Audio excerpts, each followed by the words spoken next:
Jacqueline Kennedy Onassis is an icon of US cultural and political history, defined by her impeccable style as well as the men she married. But there was more to this New Yorker than the outfits and husbands.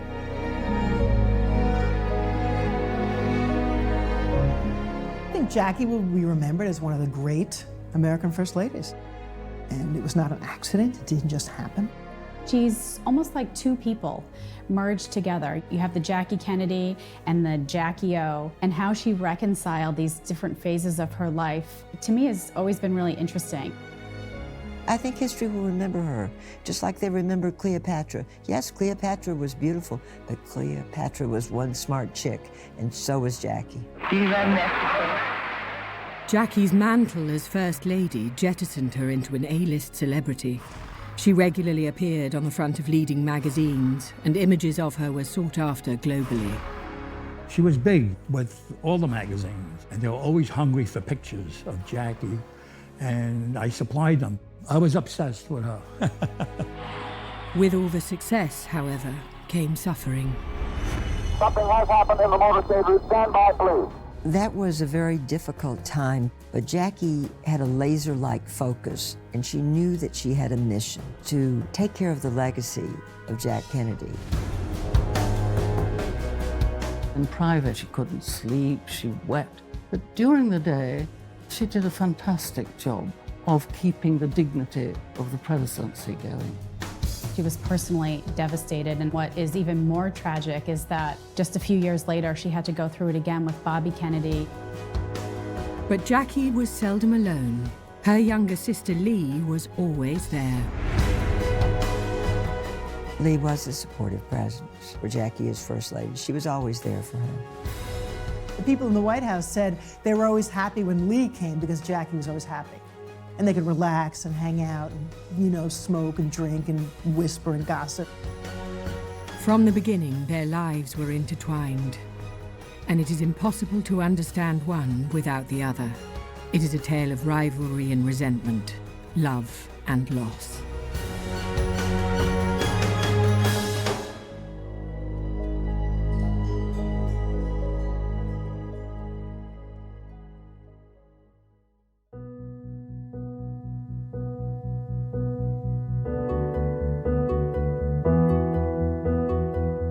Jacqueline Bouvier was born on the 28th of July, 1929. Her sister Lee arrived 4 years later.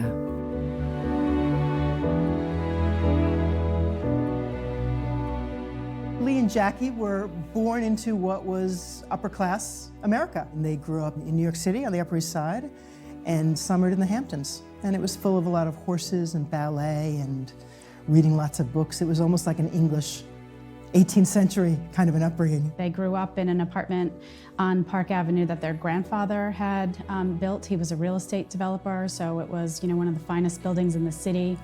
It was beautiful, and they had lots of money and two parents who didn't really like each other very much. So that was the source of much anxiety for the both of them.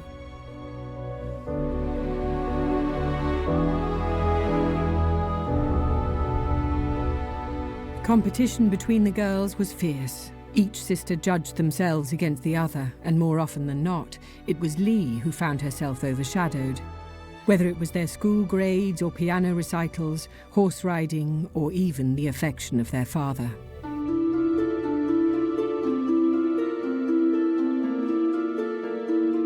Black Jack Bouvier was Jack Bouvier. He was one of the few people who managed, at the height of the rush in the 1920s, to lose money on Wall Street. He was unlike Joseph P. Kennedy. He was really a man about town, beautifully dressed. I think he had 2 different chauffeurs on call at all times, always impeccably tailored, a member of a whole bunch of clubs in New York. He was a club man. His relationship with his daughters was very, very close. In fact, he spoiled them rotten. And he was always singing their praises to the other members of the family, so much so they got a little irritated about it.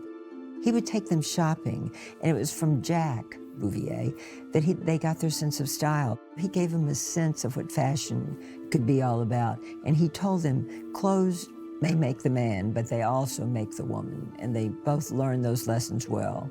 He was very much an indulgent father, and I think that, at least for Jackie, he was very much of the role model for the type of husband she would want to have. The marriage of their parents was a troubled one. Jack's business deals veered from the lucrative to the disastrous. After years of relentless arguments, Janet, their mother, sued for divorce in the summer of 1940. She would go on to marry Hugh Auchincloss, a wealthy American stockbroker. The young Jackie and Lee were now members of one of the richest families in the United States. But life at the Auchincloss estate in Virginia was far from straightforward. Their mother's second husband already had 3 children from previous marriages. The Bouvier sisters were newcomers and outsiders. I think they were very bonded by the fact that their mother got divorced, which in those days was simply unacceptable. And it was all over the newspapers, and I think they were almost like these 2 little orphan girls, and they had to stick together. During that time, not a lot of people were getting a divorce, and they were teased in school, and then accounts of it appeared in the newspaper. It was a very hard time for both of them. As Jackie and Lee approached their 20s, the question of marriage came to dominate their lives. In the milieu that they grew up in, they had to get educated, certainly, but it was really to make a good marriage. To marry a man who was in a certain position in society, who was well off. They weren't, in American terms of those days, socially grand, because America was incredibly snobbish and clannish in those days. And if you were Irish or Jewish blood, you were looked down on. And of course, they had Irish blood on both sides. They were expected to marry well. Janet drove that into them, to marry a man with real money, because her husband, who supposedly did have money at one time, lost it all. Janet had terrific social ambitions for these girls, and she was determined to get them into the highest level of society. First Jackie and then Lee made their debuts at society balls, the glittering affairs where the eligible children of the wealthy and well-connected could meet. At this time, it was younger sister Lee who shone the brightest. She matched Jackie's achievement in being crowned Queen Deb of the season, but she was widely thought the prettier, more stylish, and more approachable of the sisters. In April 1953, aged 20, Lee wed Michael Canfield. Rumoured to be the illegitimate son of the Duke of Kent, Canfield was tall and handsome, privileged and popular. He seemed the ideal match. There was speculation, however, that Lee was taken less with her new husband than with the idea of beating her older sister to the altar. Indeed, Lee's wedding only heightened the family's concerns about Jackie. The older Bouvier sister was taking her time finding a husband. An engagement had been made to a young stockbroker in 1952, but Jackie had broken off that relationship after just a few months. She had realized she was in love neither with her fiancé nor the life he promised.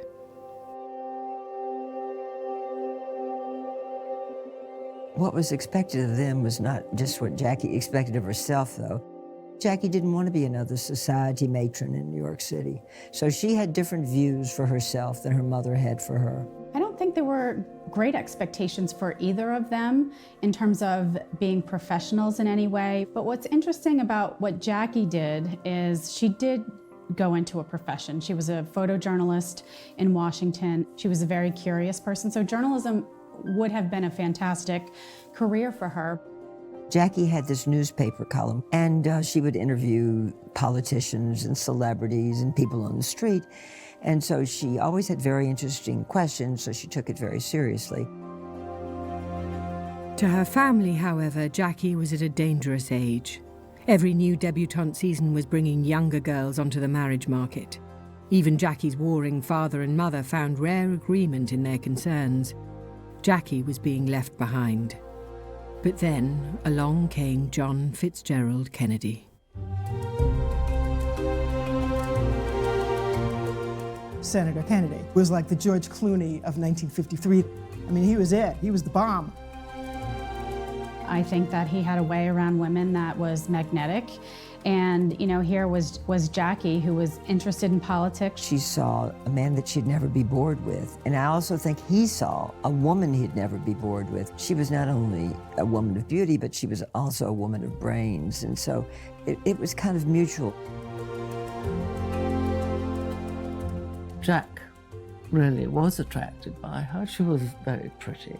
She'd been to the right schools, which was important in the Kennedy world. And I think that he was also nudged along by the fact that his father really liked her. Kennedy had just announced his run for the Senate, but his growing reputation as a womanizing playboy was becoming problematic. Politics dictated that he have a wife. His father, Joe, a former ambassador to Britain and the director of his son's every career move, saw Jackie as the perfect society wife needed. Kennedy proposed in June 1953, just 2 months after Lee's triumphant marriage to Michael Canfield.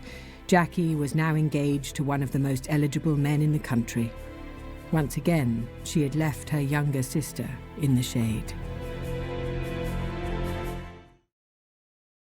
The wedding of Senator John F. Kennedy recalls Newport's one-time social grandeur. Former Ambassador and Mrs. Joseph Kennedy, parents of the groom, are among the personalities on hand to make this the top society wedding of the year. For the spectators outside the church, it's a real storybook wedding. A radiant bride, the former Jacqueline Bouvier, and a handsome groom. With a pretty wife and a politically rising star, the future seems bright for the junior senator from Massachusetts.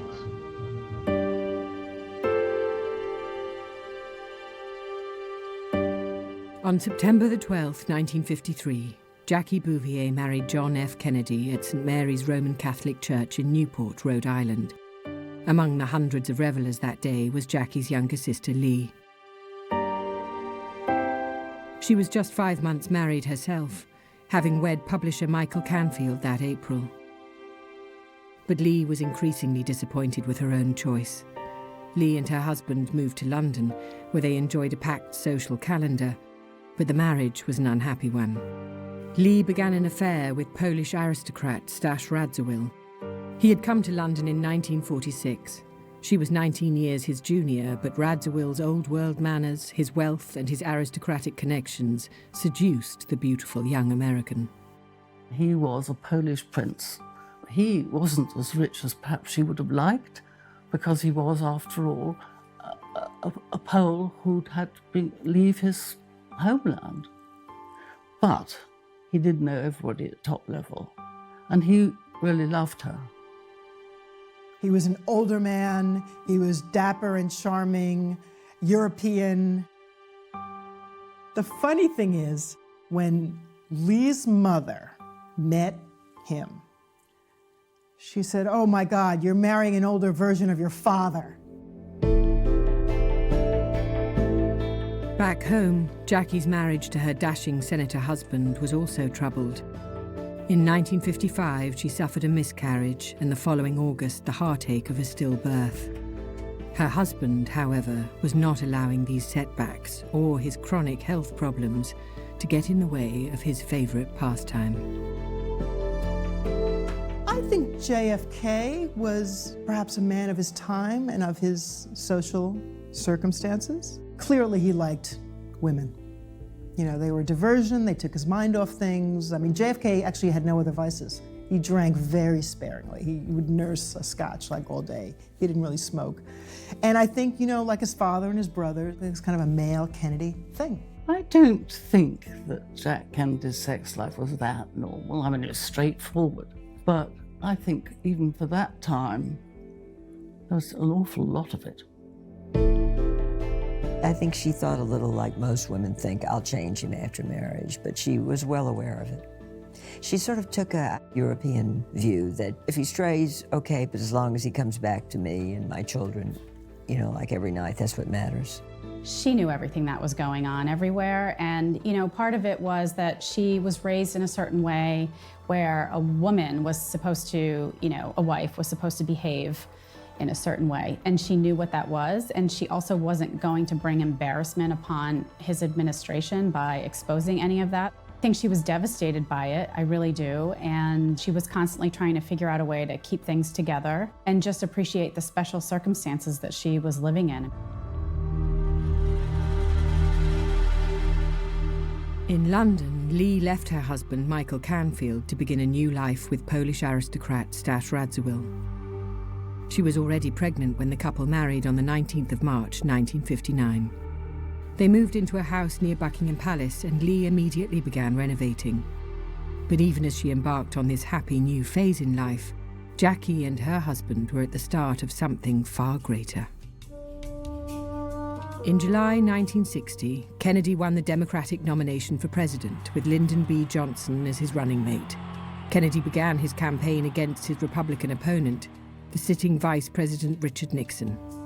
It would become the closest presidential race since 1916. By this stage, Jackie was pregnant again, but that was not the only reason behind her limited role in her husband's campaign. They were the Irish gang around JFK, and they were not that convinced. They were concerned that Jackie was too exotic, too European, too French, too upper class, and that the average American woman just wouldn't be able to connect with her. So they actually kind of kept her off the stage for a long time. But they soon learned that she was his greatest asset because, for example, when he was speaking in Boston, she spoke Italians to the Italians. When she went down to Louisiana, she got up and started out, mes amis, and finished the whole speech, in French.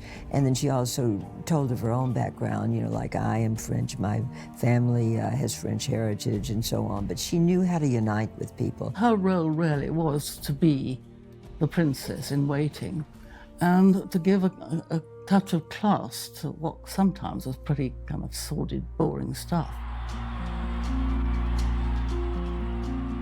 On the 8th of November 1960, Kennedy won the narrowest of victories. Jackie would be the new First Lady of the United States. She was just 31 years old. Jackie was actually frightened of the White House. The whole idea of it. She didn't like the title, first of all, First Lady. Everybody knows that she thought that sounded like a horse. She didn't like that. So the morning that he won, at 8 or 9 o'clock in the morning, they go, oh my God, he won, he got it, California. She actually put on like an old raincoat and just went for a walk by herself on the beach. Because she knew she knew her history, she knew politics, and she knew her life would change. 17 days after the election, the new First Lady went into early labor and gave birth to John F. Kennedy Jr., a younger brother for Sister Caroline, who had been born almost 3 years earlier. The new baby had underdeveloped lungs, and an incubator was his home for the first weeks of his life. Lee, too, was facing the difficulties brought on by a premature birth. Her second child had been born 3 months early, which meant Lee was unable to travel to Washington for Kennedy's inauguration. As Lee struggled with depression, Jackie adapted to her new life as an international celebrity. The press adored her photogenic youth and style. When she accompanied her husband on his first trip overseas, there was as much attention on Jackie as there was on the president. Newspapers christened her the First Lady of Fashion.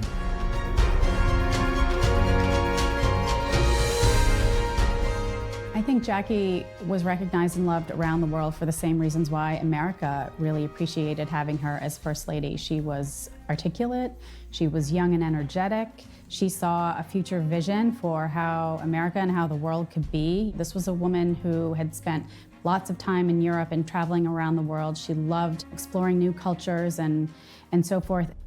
Jackie made it her business to connect with people when she represented the U.S. abroad. She would not just study the culture of a country, she would study how they dressed, and she would study the colors that they liked. So when she went to India, she wore pink because one of the big fashion editors, Diana Freeland, explained to her, Jackie, pink is the navy blue of India, so wear a lot of pink.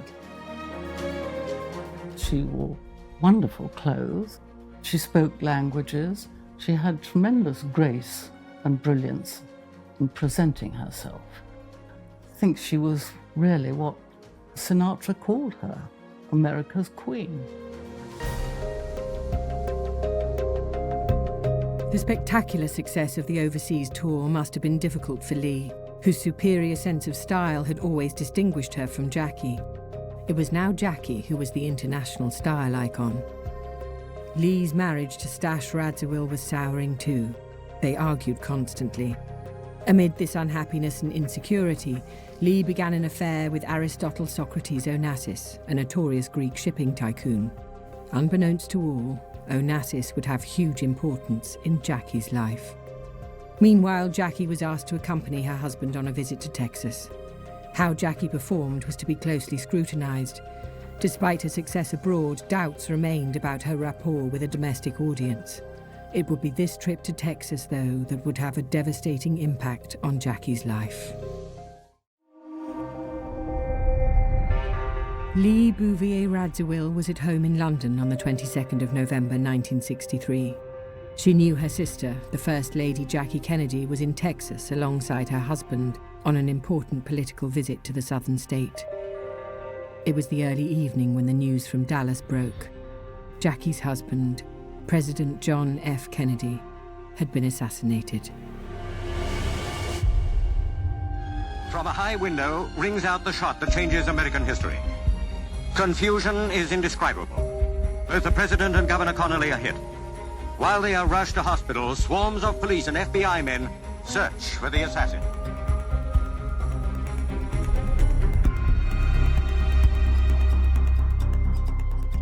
Jackie was next to her husband in an open convertible, and his head was blown off.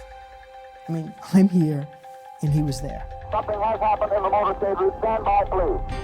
The assassination itself was just a horrific tragedy for everyone. It's just unfathomable how anyone could live through that. I don't think she ever really got over it. I know that the world shares the sorrow that Mrs. Kennedy and her family bear.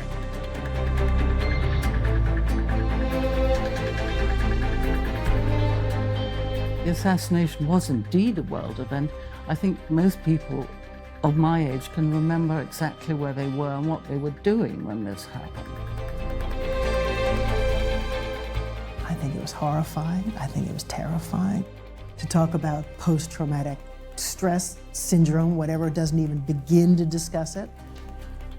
And you also have to think about, I think she and her husband made so many plans for the future and for bettering the country and moving forward. And then it was over. It was over like that. So it was not only the loss of her husband, the White House was over and all the dreams that went with it.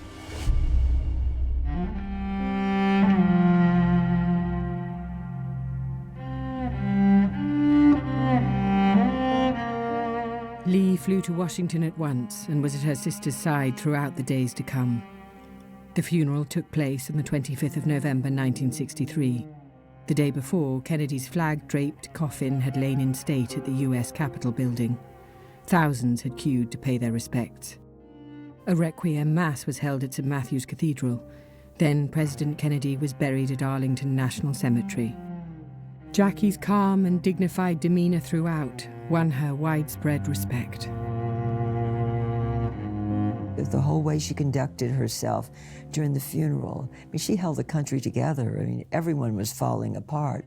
It was a terrible time for our country, and it was a British reporter that said that Jackie Kennedy gave the American people something they never had before: majesty. She brought great dignity and sadness to the affair, standing at the graveside, you know, like a marble statue with a dark veil, and the two children holding her hands. The images like that, which went round the world, she did a fantastic job of keeping the dignity of the presidency going. Jackie became a saint. She could do no wrong. There was such an innocence to America then. And who would have thought that some madman, some crazy little guy who weighs like 120 pounds, could kill the most powerful, charming, charismatic, witty, our leader. To 190 million Americans, he was president. To these three, he was a loving husband, a devoted father. Jackie was scarred by what she had witnessed. She retold her account of the assassination again and again in grim and vivid detail. Barely sleeping, she became depressed and suicidal. Even those closest to Jackie found her behavior increasingly difficult. Her sister Lee was a great support. However, there was one person who understood better than the rest: JFK's younger brother Bobby, who became a surrogate father figure to Jackie's children.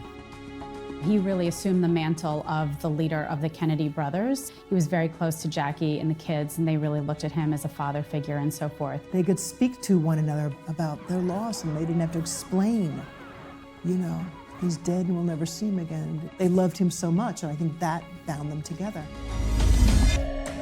While Jackie struggled as the months passed, the American people yearned to leave the trauma of Kennedy's death behind.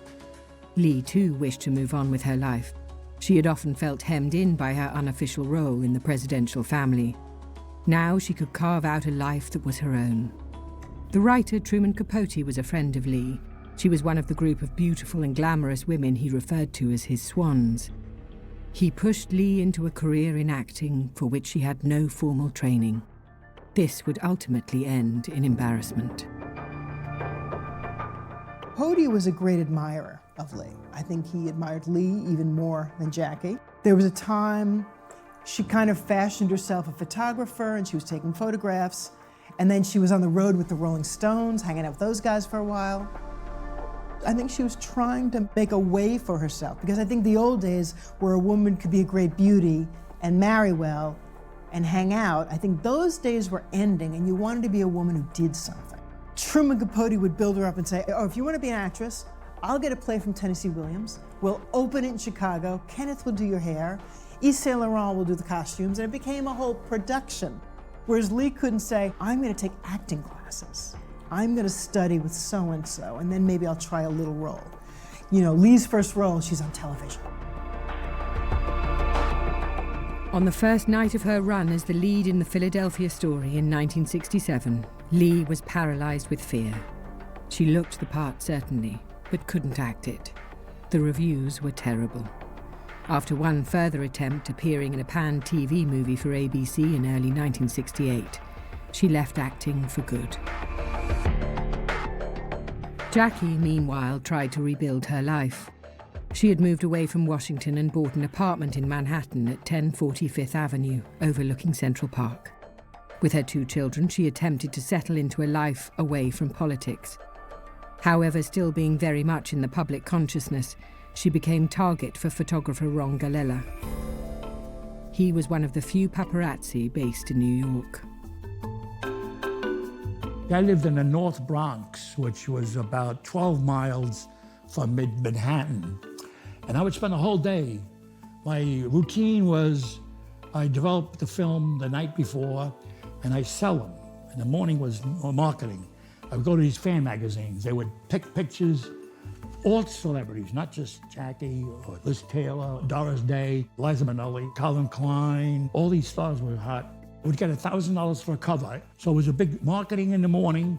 Then I would go to near Jackie's on Madison Avenue, and I would get Jackie shopping. She would buy shoes. She didn't even know I was there. Great shots. I was obsessed with her. Obsessed because I had no girlfriend. I was not married. New York was a great place. I spent the whole day from morning to night. Ron's pictures would keep Jackie in the spotlight, but he would soon become an unwanted nuisance in Jackie's life.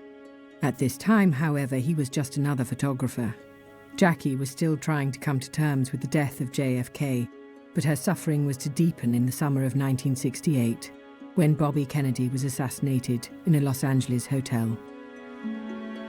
It would be a year of complete social upheaval in the US.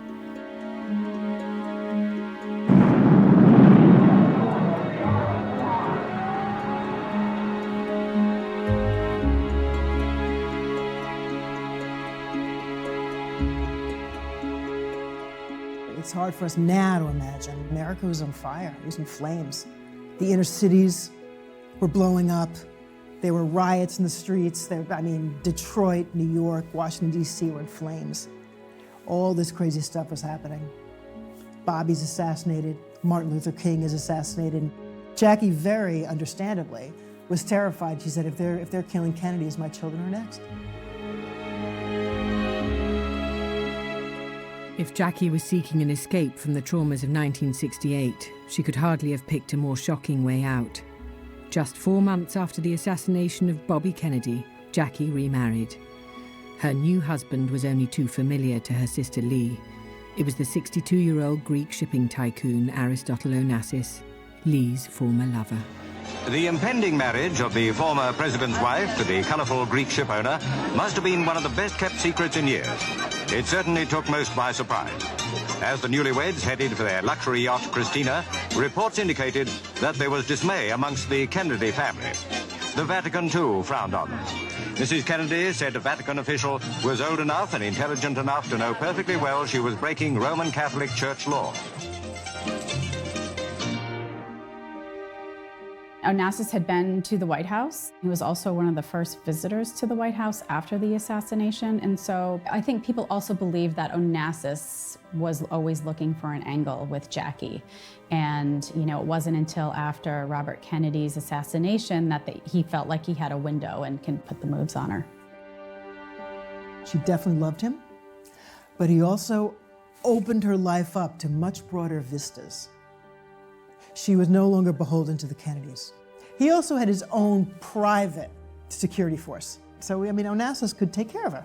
I think the idea that he owned an island and a yacht where he could just literally sail her away from all of her troubles and take her to this private island, a place where she could just be reclusive, was incredibly appealing. Onassis offered her the security and privacy she craved. However, her relationship with Ari would cause a rift in the close bond between Jackie and her sister.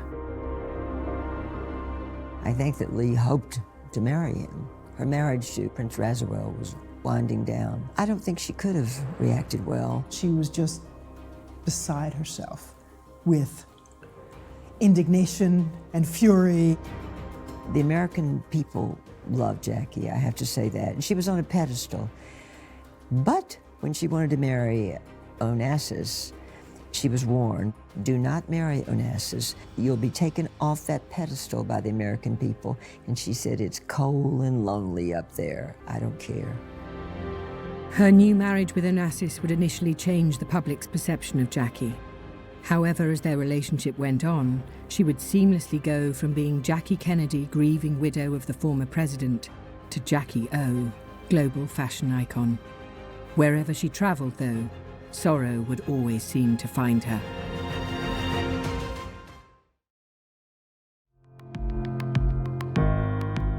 Jackie had made New York home for herself and her children, despite her husband never taking permanent residence there.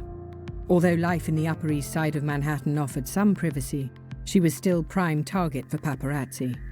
Knowing full well that pictures with her face covered were less desirable, Jackie would often wear oversized dark sunglasses to thwart truculent photographers. Ron Galella's growing obsession with Jackie would start to become uncomfortably invasive, but his dogged persistence would give the world one of the most iconic images of Jackie. How I got this picture is there was a model, Joy Smith, who needed portfolio pictures. So I said, let's go to the park. Maybe I'll meet Jackie and make some money. I photographed her across Fifth Avenue, and there comes Jackie. She didn't see us. And then I made a brilliant decision, hop a cab, because if I ran after she would see me put on the glasses, I would never get a great picture. I rolled down the back window. I got 2 shots of Jackie, but she didn't hear the clicking of the camera or anything because it was close to 5 o'clock, a lot of traffic. And then the driver was interested of Jackie, and he blew the horn. I didn't even ask him. That was luck. And she turned, and I had my camera in front of my face, and she gave me the Mona Lisa smile, which I love. The Mona Lisa smile is the beginning of the smile, not teeth showing. And that's the best kind of smile there is. I got out of the taxi. Immediately, she recognized me, put on her glasses, and started walking, and I got one more block walking, and Jackie was pissed. She turned toward me. Are you pleased with yourself? Yes, thank you. Goodbye. For Jackie, Ron's constant presence would cause increasing distress. She understood that images of her were all part of her celebrity, but she craved anonymity for her children. Always eager for a great picture, Ron would photograph Jackie in all areas of her life, which meant Caroline and John Jr. were often targeted. On a number of occasions, Jackie had asked her security to chase Ron away.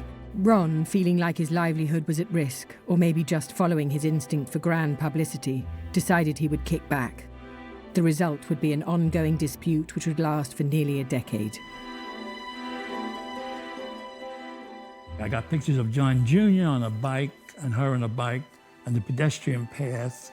The reason she said smash his camera to Mr. Connolly, the agent, because she's with John Jr. and she don't want it published.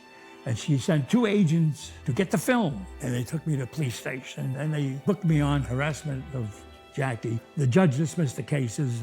I don't know who was harassed, but the case dismissed, there was nothing. And I paid my lawyer $450 and I billed her. My lawyer says, bill her, and she never paid or answered.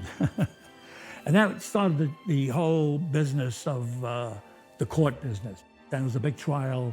I was the plaintiff, sued her for interfering in my livelihood as a photojournalist. And it was a big court battle, 1972, lasted 26 days. And it was like a circus, it was crazy. And I couldn't win this case anyway because the judge, Irving Ben Cooper, was appointed by President Kennedy. So I lost. Ron was issued a restraining order which forbade him from photographing Jackie within 25 feet. It is not known what kind of pressures the trial had on Jackie, but her marriage to Onassis at this time was becoming difficult. Among other things, he had returned to his womanizing ways. Tragedy, too, seemed to follow in Jackie's footsteps. In 1973, Aristotle's son, Alexander, was killed in a plane crash. That was a real pivotal moment. After that, I think, it never kind of got back on track. It never recovered. Of course, he was absolutely devastated at that and used to sit on board the Christina, drinking and drinking and drinking, and really not being particularly good to Jackie, as you can imagine. Then somehow he got it into his head, which may have come from his sisters or from his daughter Christina, that Jackie was bad luck, that she was the Black Widow, that it was her fault that his son died. Onassis entered a terrible decline. By the time of his death, just 2 years later, the relationship with Jackie was effectively over. The sisters were nearing middle age. By now, Lee's marriage to Polish aristocrat Stash Radziwill had also ended in divorce. Still, she struggled to escape her sister's shadow.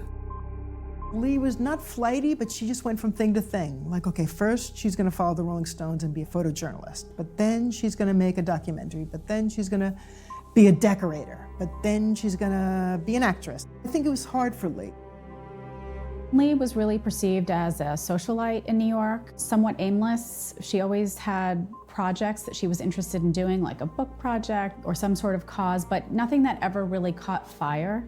And I think Jackie was just much more in a steady place. Following the death of her second husband, Aristotle Onassis, Jackie again faced the task of rebuilding her life. This time, however, would be different. Now 45, she decided she would no longer rely on others to rescue or protect her. She would help herself. She would go back to work. March of 1975 is an incredible turning point in the life of Jacqueline Onassis because it's the first time in a really long time where she does not need to be defined by being a wife anymore. She worked for 2 different publishing houses, Viking and Doubleday, and both of them said she was a brilliant editor. She was done being in the public eye. She had been through it with JFK's assassination and then with Robert Kennedy's death as well. And then, the whole drama of being married to Aristotle Onassis. She really wanted a quiet life, and that was what book publishing was offering her. He was always known as Jack Bouvier's daughter, so JFK's wife. This was her own thing. This was a woman who did not need the money. This was a woman who was searching for meaning in her life and appreciated how having a career made you feel appreciated, made you feel needed, made you feel productive. And also she just loved the work. Gradually, Jackie found a measure of long sought after peace. In the 1980s, she began a new relationship with her financial advisor, Maurice Templesman. He was steady and reliable, but most importantly, put Jackie first. Quite the opposite of Kennedy and Onassis. It was Templesman as well who was instrumental in securing Jackie's privacy. Even though Ron Galella had been issued a restraining order in 1972, by 1980 he was clearly flouting it. Maurice reported him and a second trial ensued. This would effectively end Ron's obsession. I admitted I was guilty. I faced a $125,000 fine or 7 years in jail. So I said, I'm going to surrender all of them, Jackie, John Jr., and Caroline Kennedy, for the rest of their lives.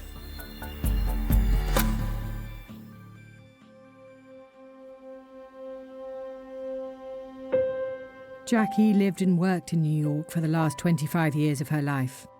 She died of lymphatic cancer on May the 19th, 1994, in her home in Manhattan with her family around her.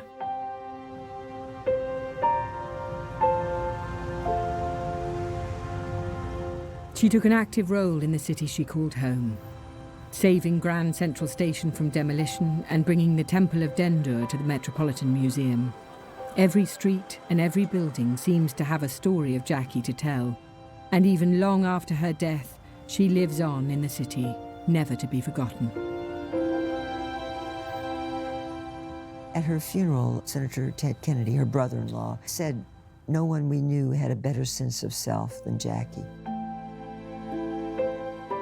I think people really admired her and revered her as a historical figure, and obviously a hard worker, not just a rich leech.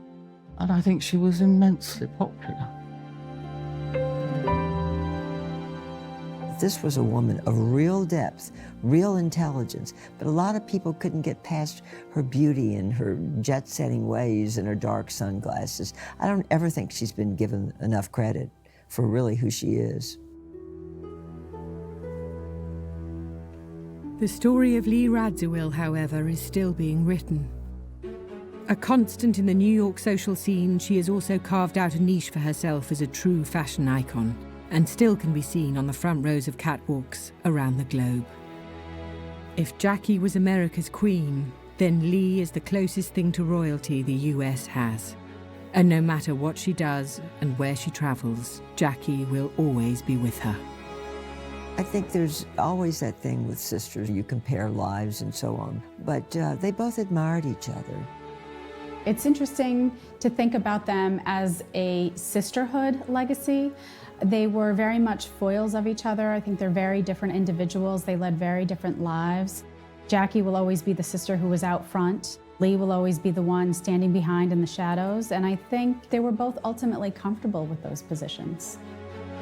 I think after Jackie's death, unfortunately, Lee became, and still is, the thing she dreaded most. She was Jacqueline Kennedy Onassis' sister. She is the sister of Jackie O.